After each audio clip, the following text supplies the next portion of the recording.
Alam mo ba na may tren na gumala ng walang driver sa gitna ng isang lungsod? At nagising lang ang engineer nito para malaman ang nangyari. Ika-6 ng Hulyo, 2013. Hating gabi na sa Lac-Mégantic, Quebec. Puno ng tao ang downtown.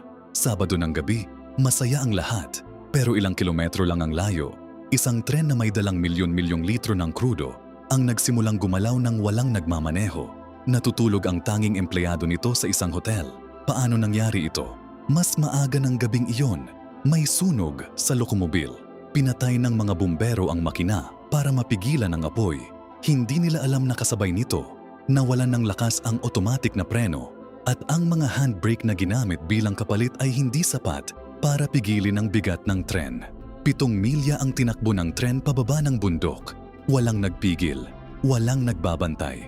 Nang mag-derail ito sa sentro ng lungsod, sumabog ang lahat. 47 tao ang namatay. Nawasak ang buong downtown sa loob lang ng ilang minuto. At ang engineer? Nagising siya para malaman na ang kanyang tren ang pumatay sa isang buong komunidad. Ito ang presyo ng pagputol ng gastos sa maling lugar.